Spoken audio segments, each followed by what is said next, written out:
Hello friends, welcome back to our channel all-in-one #subscribe to learn. I hope that you all are fine at your home, and it's my humble request to follow the COVID guidelines so that you can prevent yourself as well as your family from the COVID infection. So now let's move to our topic. As you know that today we will deal with the important questions based on arithmetic progression in which you have to prove something. The first question is that if the nth term of a progression be a linear expression in n, then prove that this expression is an AP.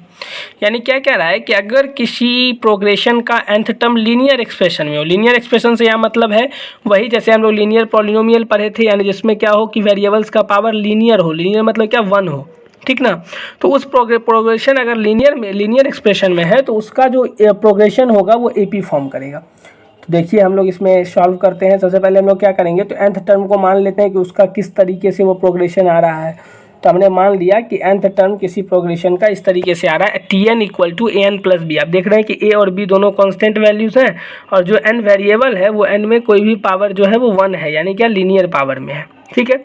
तो Tn-1 क्या आएगा, तो Tn-1 में कुछ नहीं करना, n के जगह पे n-1 पुट कर देना है। तो इससे हमें an-a प्लस बी यानी an प्लस बी माइनस ए ये हमें मिल जाएगा।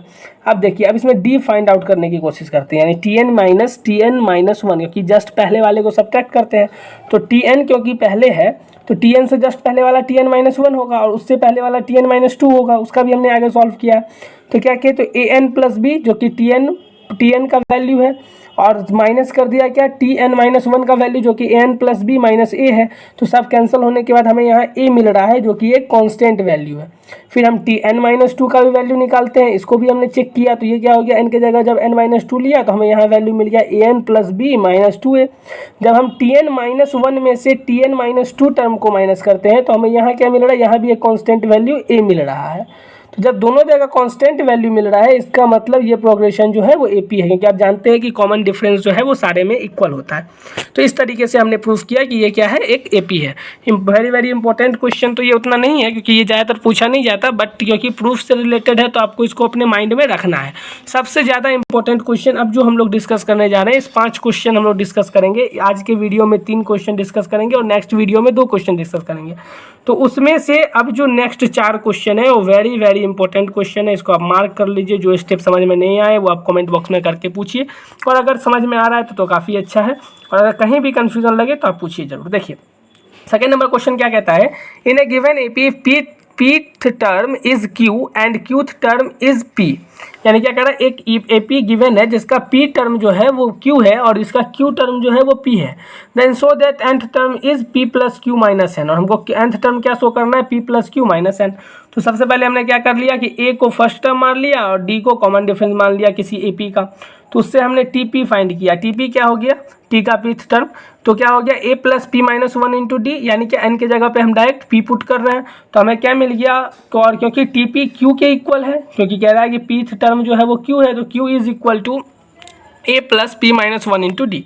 उसी तरह TQ फाइंड आउट किया तो ये हो गया A plus Q minus D, और इस तरीके से हमने P जो फाइंड आउट किया, P क्योंकि गिवन है कि qth टर्म जो है वो P है, तो P is equal to A plus Q minus d into Q minus 1 into d.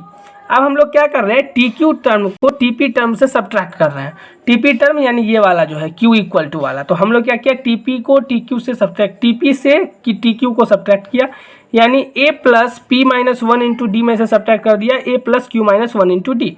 तो हमें क्या यहाँ मिल रहा है, A आपस में कैंसिल हो रहा है, DD आपस में कैंसिल हो रहा है, हमें मिल रहा है PD माइनस QD। तो PD माइनस QD में D क्योंकि कॉमन है तो कॉमन लेने के बाद हमें क्या मिल गया, P माइनस Q। और इस तरह से जो यहाँ पे TP माइनस TQ कर रहे थे तो TP क्या हो गया Q और TQ क्या हो गया P, यानी Q माइनस P। अब दोनों जगह जब हमको अगर एक ही जैसा लाना है P माइनस Q, तो हम लोग क्या किया, -1 कॉमन ले लिए, तो हमें क्या मिल गया P माइनस Q, और P माइनस Q आपस में कैंसिल हो गया। तो इस तरीके से हमने D का वैल्यू फाइंड आउट किया जो कि आ गया -1।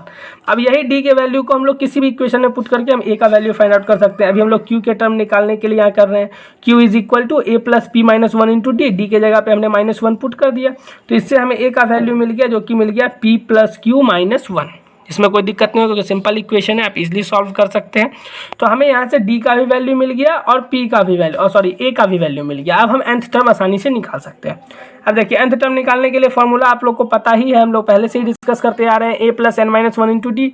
तो a के जगह पे a का वैल्यू दे दिया, n माइनस वन रहा और d के जगह पे d का वैल्यू दे दिया। तो क्या हो गया, p plus Q minus one plus n minus one plus one. अब ये जो माइनस वन से जो मल्टीप्लाई हो रहा है, यहाँ से हमें क्या मिल गया, माइनस एन प्लस वन। तो प्लस वन और माइनस वन आपस में कैंसिल हो गया, तो हमें जो nth टर्म है वो क्या मिल गया, p plus Q minus one. यही तो हमें प्रूफ करना था। आप चाहें तो लास्ट में छोटा सा लिख सकते हैं कि ये जो आपको प्रूफ करना था वो आपने प्रूफ कर दिया।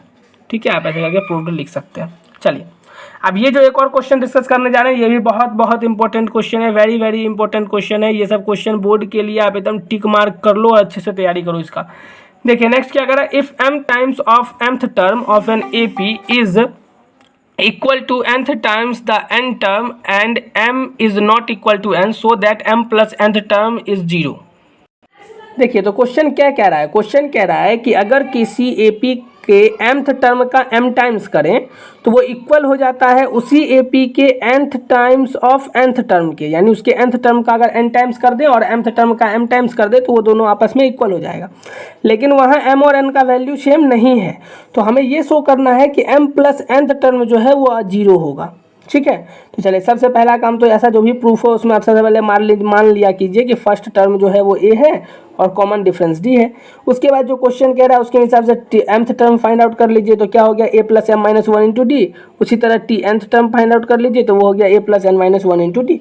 अब जैसा कह रहा है कि mth टर्म करने से और nth टर्म दोनों को, अगर mth टर्म को m से मल्टीप्लाई कर दे, nth टर्म को n से मल्टीप्लाई कर दे, दोनों आपस में इक्वल होगा, वही काम कर रहा है। m into a plus m minus one into d और n into a plus n minus one into D.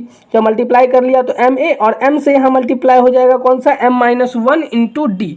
ठीक है, और उसके बाद फिर और क्या होगा वो देखते हैं आगे। फिर इक्वल टू के इस साइड n से a मल्टीप्लाई हो गया एन ए, और n से जब n minus one into D multiply हुआ, ठीक है, तो ये साथ में आ गया। अब देखिए जब एम ए मल्टीप्लाई होगा तो एम ए हो गया, यहाँ एन ए डी हो गया। सॉरी एक मिनट, यहाँ पे थोड़ा सा जो है वो स्टेप मैंने कट किया है, उसको हम लोग पूरा एकदम क्लियरली समझते हैं। यहाँ देखिए ये जो एन ए है, ये एन ए इस साइड जो था राइट साइड में वो इधर लेफ्ट साइड में आ गया, और ये जो m into m minus one into d है और ये n into n minus one into d है, ये भी इधर से लेफ्ट साइड से आ गया। ठीक है, अब देखिए इस वाले में से हम लोग a और d कॉमन ले सकते हैं, तो m माइनस एन बच जाएगा। इस वाले में से हम लोग m स्क्वायर और n स्क्वायर, यानी ये वाला टर्म की बात कर रहे हैं। ठीक है, m स्क्वायर डी यहाँ मल्टीप्लाई करने के बाद और यहाँ मल्टीप्लाई करने के बाद मिल गया n स्क्वायर डी। जब यहाँ से हम लोग d कॉमन ले लेंगे तो m square minus n square बच जाएगा। और जब इस वाले में से यानी m d minus m d और प्लस एन डी में से डी कॉमन ले लेंगे तो m माइनस एन बच जाएगा, क्योंकि माइनस भी हमने कॉमन लिया है इसके लिए। वैसे अगर माइनस कॉमन नहीं लेते तो फिर प्लस बचता, इसलिए। अब देखिए दोनों जगह आप देख रहे हैं कि सब टर्म में m माइनस एन तो है ही, तो m माइनस एन हमने कॉमन ले लिया, तो अंदर में क्या बच गया, a plus m plus n minus one into D.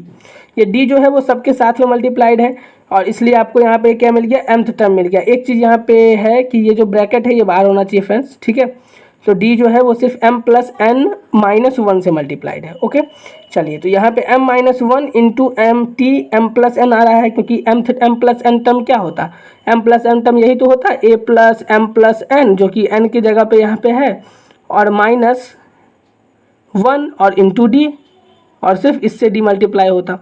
ठीक ना, यही तो होता t plus t m plus nth term. तो यहाँ पे अब देखिए ये m माइनस एन जो है वो जीरो के इस साइड जैसे ही गया तो वो तो मल्टीप्लाई डिवाइड में गया तो जीरो हो गया।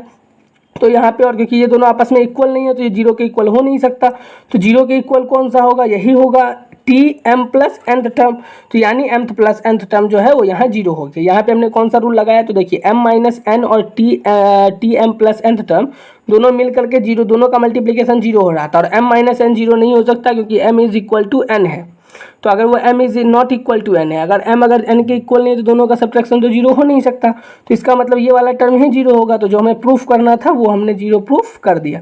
एक बात और फ्रेंड्स, अगर ये जो मैंने यहाँ पे जो पूरा एक्सपेंशन किया है, ये यहाँ से m से मल्टीप्लिकेशन वाला, मैं इसे दूसरे कलर से घेरा लगा देता हूँ, तो अगर आपको इसमें अगर कोई भी अगर कन्फ्यूज़न लगे तो आप ज़रूर मुझे बताइए, तो मैं एक अलग से इसमें आपको पूरा बताऊंगा। वैसे मुझे इतना बिलीव है कि अगर आप इसको अगर फिर से अगर आप खुद अगर एक्सपेंशन करोगे तो आपको इसमें कोई कन्फ्यूजन नहीं लगेगा। ठीक है फ्रेंड्स, आप इसको एक बार एक्सपेंशन करके देखिएगा, आपको कोई समस्या इसमें नहीं लगेगा।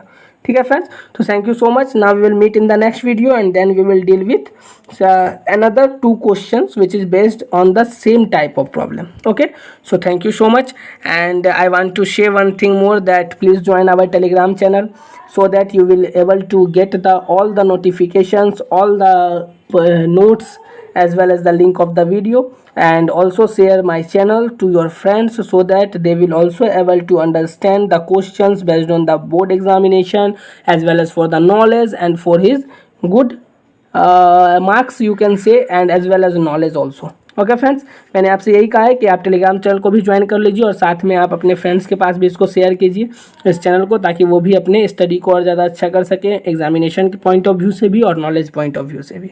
Okay friends, so thank you so much. Now we will meet in the next video and then we will deal with the questions like that. Okay, so thank you so much.